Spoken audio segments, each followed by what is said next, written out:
Hydropower by Kiana, Peyton, Katie, and Olivia. Hydropower is a sustainable source of energy that is powered by the natural flow of water through our rivers using dams and turbines.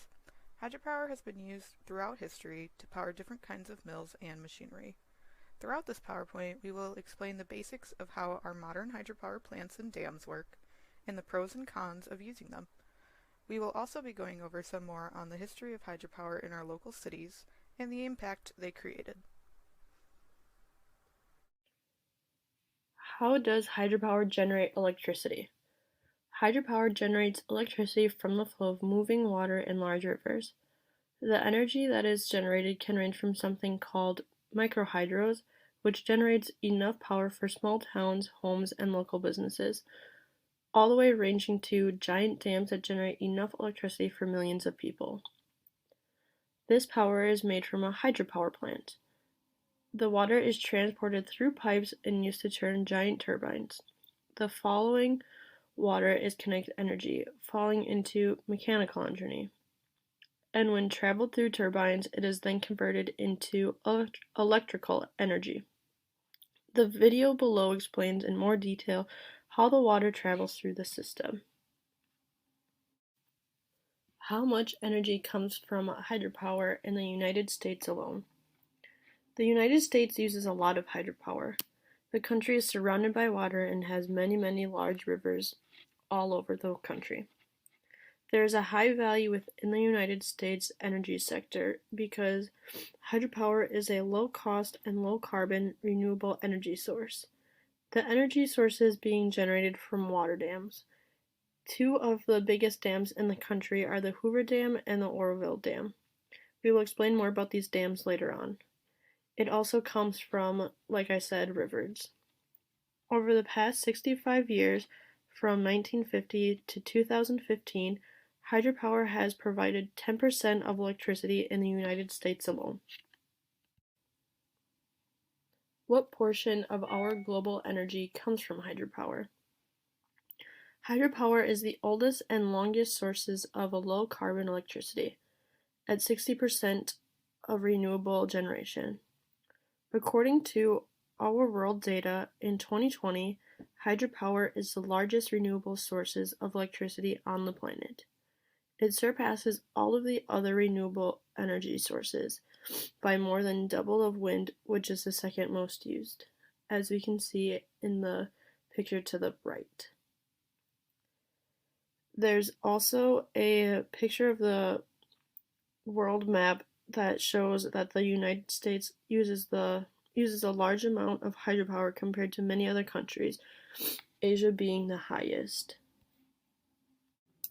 So I'm going to be talking about the pros and the cons of hydropower, and the first one I want to talk about is how it is good for our environment, and I would say it's probably one of the most important things, especially in today's age. Although there are some disadvantages to hydropower, this is probably going to be our best option overall. There are no fossil fuels produced, so that means no harmful emissions, and there's going to be a clean and steady supply of energy. Hydropower is also going to be our most efficient option, if not the most, one of the most efficient options in the world. So if you look on the bottom left-hand corner, it's going to show efficiency percentages of the different types of power. We have solar power at 30 to 36% efficient, wind power at 25 to 45% efficient, coal power at 33 to 40% efficient, and then if you, right at the bottom look, hydropower is going to be up to 90% efficient. Now, obviously, anybody can see that that's going to be our best option overall when it comes to efficiency. So, hydropower is also a renewable source. There is water everywhere, and even if we're not able to drink all of this water, we can use it for other things to our advantage.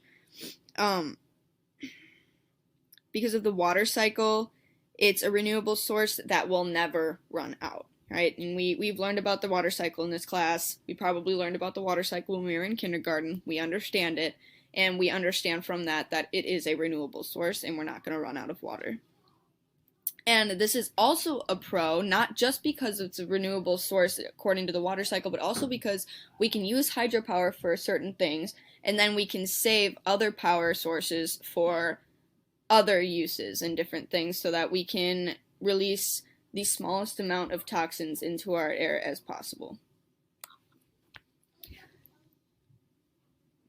So another con of hydropower is the expense, especially the expense of the startup. Since 1950, we've spent almost $2,000 billion on dams. There was a dam that was built that cost $18 billion just to build, and despite this being a very expensive option, that doesn't change how good it is for the environment and the fact that it is a renewable source. Also, in the long run, I would consider it more of an investment because the actual run of the dam is one of our cheapest options overall. Now, obviously, building a dam is going to have its environmental impacts. During the actual building and the construction of the dam, debris can run off and it can contaminate the water and nearby vegetation. It can flood different areas and halt any growth of vegetation. It can harm any nearby habitats. And also new pipelines and roads will be built, which means people may have to move houses. Animals are going to have to switch habitat areas. And obviously trees and other things may be cut down and destroyed so that this dam can be built. I also want to talk about fish migration. When dams are created, the flow of the water is very limited, and a lot of things change when it comes to the actual flow of the water.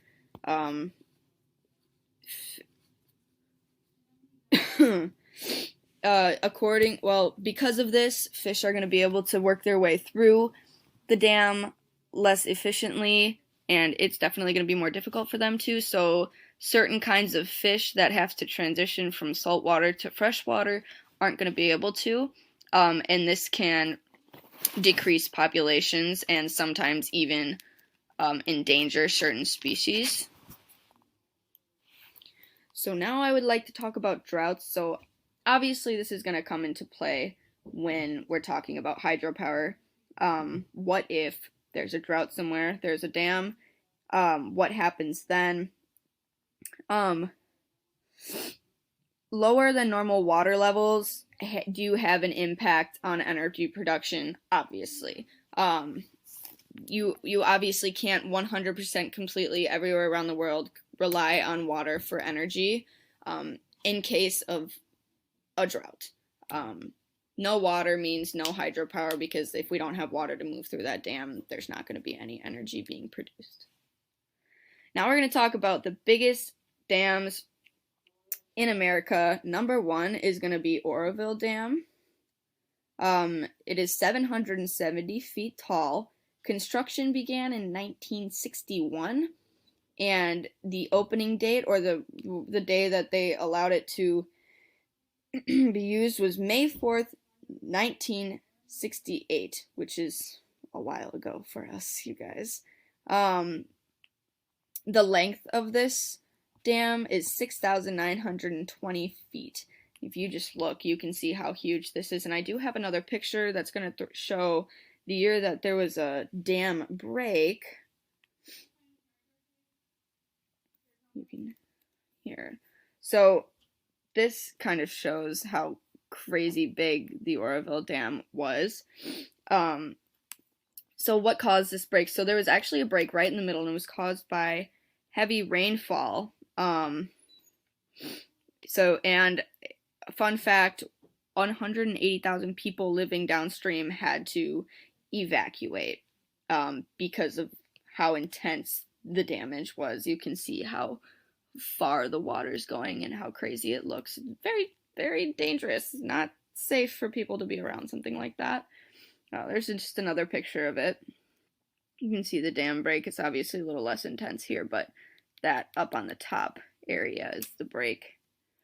All right. And then the other dam that we're going to be talking about is Hoover Dam. It is in Nevada, Arizona, kind of right on the border of the two. It is 726 feet tall.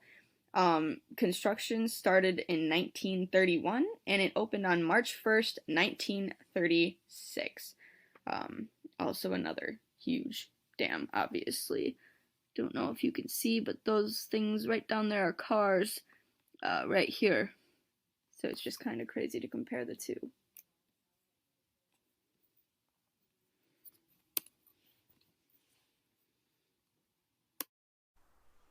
What is Appleton's relation to hydropower, and how did it impact us as a city? Appleton was the first city to have a centrally located hydroelectric system built on September 30th, 1882. It was eventually named the Appleton Edison Light Company and was initiated by an entrepreneur by the name of Henry J. Rogers. Rogers was inspired by Thomas Edison's steam-powered plant in New York, but wanted it to use the natural flow of the Fox River instead. The plant was originally able to power the plant itself, a nearby building, and most importantly, Mr. Rogers' home, which leads us to the Hearthstone House. This Victorian Queen Anne-style mansion was also built in 1882 by Henry J. Rogers. It's currently located off Memorial Drive in Appleton, right next to the river. This was the first home powered by a centrally located hydroelectric power station, and still has the original light switches, electroliers, and wiring. It's now operated as a museum to help teach how Appleton had the first home lit through the Edison system of hydropower, and how it worked. I definitely recommend visiting, as not only does it help you learn about our impact on hydroelectricity, but also the gorgeous architecture. Next is the case study about American Rivers. American Rivers is a conservation organization located in Washington, D.C. American Rivers organization has over 355,000 supporters, members, and volunteers across the United States. A quote from their website that best describes their mission is, "Our vision is to keep rivers healthy and free, while ensuring people have the water they need."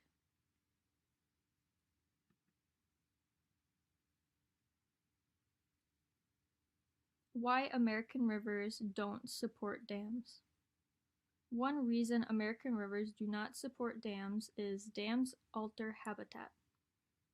They have the ability to trap sediment, burying rock riverbeds where fish breed. Dams also trap gravel, logs, and other critical food and habitat characteristics. Dams that divert water for power and other purposes also take away water required for healthy in-stream ecosystems. Peak power activities can produce significant fluctuations in reservoir water levels. This can entirely de-water regions below dams. Another reason is that dams slow rivers and can change the time of flow. For example, some hydropower dams store then release water to create electricity during peak demand periods. Not to mention that aquatic organisms like salmon and river herring rely on consistent flow to direct them. Finally, dams impact water quality. Slow-moving or still reservoirs can warm, causing abnormal temperature changes that might harm delicate species. This can result in algae blooms and a reduction in oxygen levels. Other dams lower temperatures by discharging cooled, oxygen-depleted water from the reservoir floor. A quote from American Rivers website states, "The impoundment of the Bloomy Dam on Maryland's Potasio River blocks a rocky cascade." And then that's the picture right here.